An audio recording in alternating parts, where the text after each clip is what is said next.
Yes, Bharat क्षेत्रफल एवं जनसंख्या की दृष्टि से एक विशाल देश है।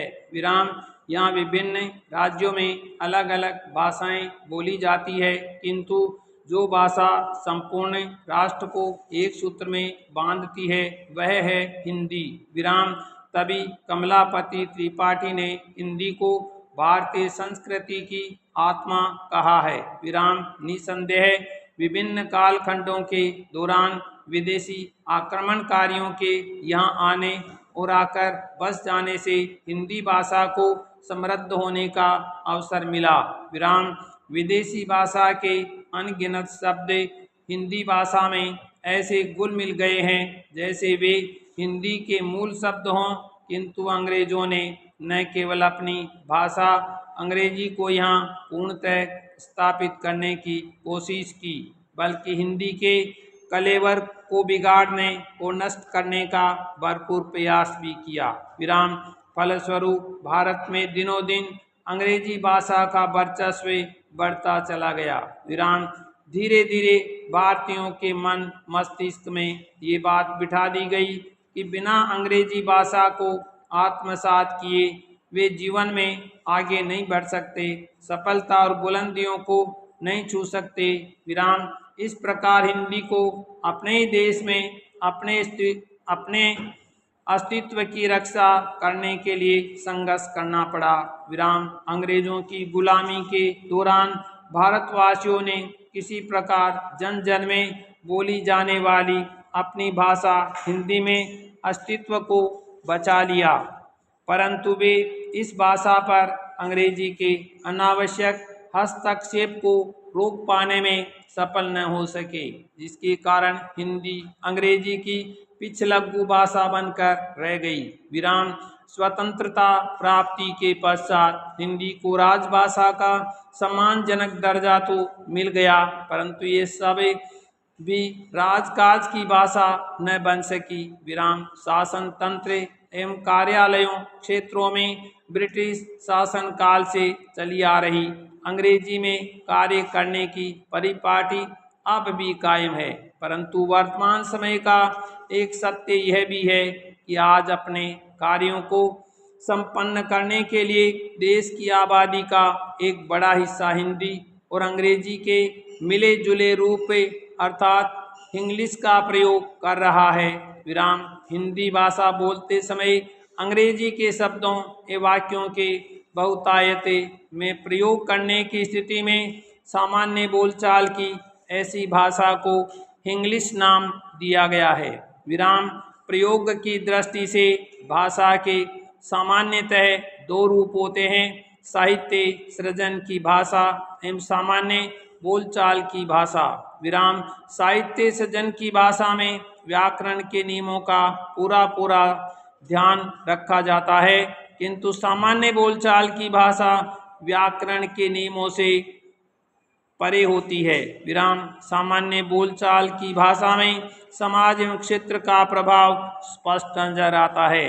विराम, किसी भी भाषा में दूसरी भाषा के शब्दों का प्रयोग इसका एक अच्छा उदाहरण है। विराम, हिंदी में भी कई भाषाओं के विदेशज शब्दों का प्रयोग बहुतायत से किया जाता है, जैसे तुर्की, फारसी, उर्दू, पुर्तगाली, अंग्रेजी इत्यादि।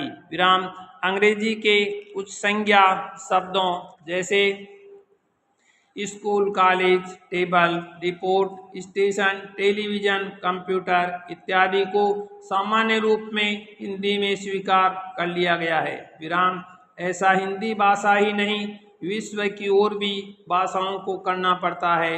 विराम, भारतीयों के अत्यधिक संख्या में ब्रिटेन में होने और सैकड़ों वर्षों तक अंग्रेजों के भारत में रहने के परिणाम स्वरूप अंग्रेजी शब्दकोश में भी हिंदी के कुछ शब्दों जैसे लोटा, लाठी, पूरी, रोटी इत्यादि को शामिल किया गया है।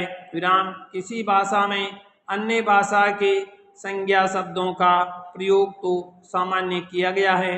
विराम, किसी भाषा में अन्य भाषा के संज्ञा शब्दों का प्रयोग तो सामान्य बात है, किंतु अनावश्यक रूप से विदेशी भाषा के शब्दों का बहुतायत में प्रयोग किया जाने के कारण उस भाषा की गरिमा नष्ट होती है, विराम, एवं उस पर प्रतिकूल प्रभाव पड़ता है, विराम।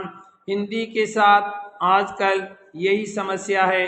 वैश्वीकरण के वर्तमान युग में हिंदी भाषा के प्रयोग में बदलाव देखा गया है और वैश्विक भाषा से प्रभावित देखा गया है, क्योंकि वैश्वीकरण के इस युग में मानव की एक प्रजाति दूसरी प्रजाति के अत्यधिक निकट आई है, जिससे उनके बीच सभ्यता संस्कृति का आदान प्रदान हुआ है और इस आदान प्रदान की प्रक्रिया में विश्व की भाषाएं भी अछूती नहीं रही है, विराम। अंग्रेजी ने भारत में सैकड़ों वर्षों तक शासन किया, विराम। या अंग्रेजी भाषा के शिक्षण की शुरुआत की स्थिति यह है कि अंग्रेजी भारत में आज तक राजकाज की भाषा बनी हुई है, इसलिए भारत की सभी भाषाओं में अंग्रेजी के शब्दों का अधिकाधिक प्रयोग होता है, किंतु पिछले कुछ वर्षों में हिंदी भाषा में अंग्रेजी के वाक्यों का ही बहुतायत में प्रयोग होने लगा, विराम। साहित्य समाज का वर्णन होता है, विराम। यदि समाज में सामान्य बोलचाल में ऐसी भाषा का प्रयोग बढ़ा है तो साहित्य भी भला इससे अछूता कैसे रह सकता है, विराम। आज साहित्यकारों ने भी इस प्रकार की भाषा का प्रयोग करना शुरू कर दिया है। इंग्लिश के प्रयोग के उपरोक्त कारणों के अतिरिक्त और भी कई कारण हैं, विराम। पिछले कुछ वर्षों में भारत में व्यावसायिक शिक्षा में प्रगति आई है, विराम। अधिकतर व्यावसायिक पाठ्यक्रम अंग्रेजी भाषा में ही उपलब्ध हैं और विद्यार्थियों के अध्ययन का माध्यम अंग्रेजी भाषा ही है, विराम। इस कारण से विद्यार्थी हिंदी में पूर्णतः निपुण नहीं हो पाते, क्योंकि अंग्रेजी में शिक्षा प्राप्त युवा हिंदी में बात करते समय अंग्रेजी के शब्दों का प्रयोग करने को बाध्य होते हैं, विराम। हिंदी भारत में आम जन की भाषा है, विराम। इसके अतिरिक्त वर्तमान समय में समाचार पत्रों एवं टेलीविज़न के कार्यक्रमों में भी ऐसी ही भाषा के उदाहरण मिलते हैं, विराम। इन सब का प्रभाव आम आदमी पर पड़ता है, विराम। आज इंग्लिश का भारत के विभिन्न क्षेत्रों में अलग ढंग से प्रयोग होने लगा है, जिसका प्रभाव सूचना प्रौद्योगिकी, इंटरनेट, चैट, मोबाइल मैसेज तथा हिंदी ब्लॉगिंग के रूप में दिखने लगा है, विराम। वर्तमान में आम जन से लेकर बुद्धिजीवियों तक में इसका प्रचलन बढ़ता जा रहा है, विराम। आज आज़ादी के इतने वर्षों बाद इंग्लिश के बढ़ते हुए प्रयोग को देखकर केंद्र सरकार व कई राज्य सरकारों ने भी इसे स्वीकार कर लिया है, विराम। भले ही इंग्लिश के बहाने हिंदी भाषा की गरिमा के दृष्टिकोण से गंभीर चिंता का विषय है, विराम।